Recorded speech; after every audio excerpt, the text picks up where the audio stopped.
Viewers آپ سے ایک بات آج شیئر کرنا ضروری سمجھوں گا، وہ ہے ڈاکیومنٹیشن کے حوالے سے۔ بہت سے لوگوں کو یہ ابہام ہے کہ شاید ڈی ایچ اے کے ڈاکیومنٹیشن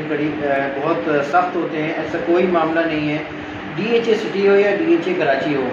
آپ نے جب بھی پلاٹ لینا ہے آپ نے اپنی فیملی کے تمام قوائف دینے ہیں، جس میں آپ کے تمام فیملی ممبرس کا شناختی کارڈ کی کاپی، بچے ہیں تو ان کے بے فارم کی کاپی، اور والدین کے شناختی کارڈ کی کاپی،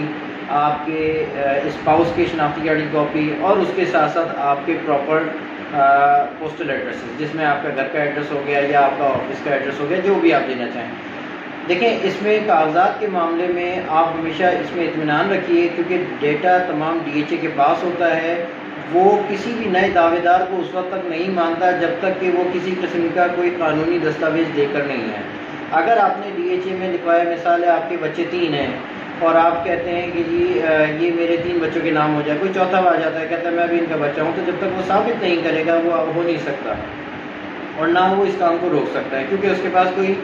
قانونی دستاویز نہیں ہے، وہ صرف زبانی دعویٰ کر رہا ہے۔ آپ کے تمام بچوں کا ڈیٹا، آپ کے فیملی ممبرس کا ڈیٹا ڈی ایچ اے کے پاس ہوتا ہے۔ جب آپ ممبرشپ کرواتے ہیں تو اس میں ایک فارم ہوتا ہے جس میں تمام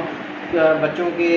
اور آپ کے اسپاؤس کے، آپ کے والدین کی شناختی کارڈ کی کاپی جاتی ہے، بے فارم کی کاپی جاتی ہے، اور اس کے بعد پھر آپ کا ڈیٹا ایک دفعہ جمع ہو جاتا ہے، بایو میٹرک ہو جاتا ہے آپ کا، جو کہ خود ممبر بننے جا رہے تھے D H A city Karachi کے۔ تو یہ تمام ڈیٹا جمع ہو جانے کے بعد پھر آپ کے نام وہ پلاٹ ہو جاتا ہے۔ اب اگر اللہ نہ کرے اگر کبھی کسی پلاٹ ہولڈر کا انتقال ہو جائے تو ان کی وائف کو جانا ہوتا ہے ڈی ایچ اے آفس، وہ وہاں جا کر simply N O C apply کرتی ہیں، نادرا سے سکسیشن لیتے ہیں اور آ کے ڈی ایچ اے کے پاس جمع کرا دیتے ہیں، اور اس کے بعد ان کے قانونی دستاویز کی جتنے بھی ٹائم پیریڈ ہوتا ہے 15 دن کا وہ ٹائم پورا کرتے ہیں، اشتہار دیتے ہیں، اور اس کے بعد وہ سمپلی ان کے نام ہو جاتا ہے۔ اس میں کوئی اتنی بڑی راکٹ سائنس نہیں ہے، آپ کو کسی قسم کی گھبراہٹ کی ضرورت نہیں ہے۔ کسی قسم کے بھی قانونی مشورے کے متعلق ڈی ایچ اے کے پلاٹ کے حوالے سے، ڈی ایچ اے سٹی کے پلاٹ کے حوالے سے آپ ہمارے دیے گئے نمبرز پہ رابطہ کر سکتے ہیں۔ D H A city Karachi کے ممبرشپ کے حوالے اور اس کے ڈاکیومنٹیشن کے حوالے سے تو بات ہو گئی۔ اب میں آپ کو اس کے چارجز کے حوالے سے بتانا ضروری سمجھوں گا۔ D H A city Karachi میں ممبرشپ 90,500 روپے کی ہے۔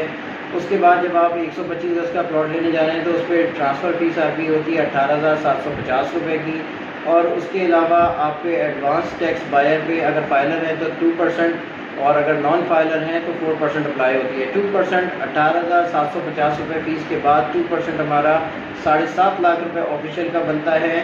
15,000 روپے۔ 15,000 روپے اگر آپ فائلر ہیں تو آپ کے اوپر ایڈوانس ٹیکس ہوگا، اور اگر آپ نان فائلر ہیں تو آپ کے اوپر 4% ٹیکس اپلائی ہوگا۔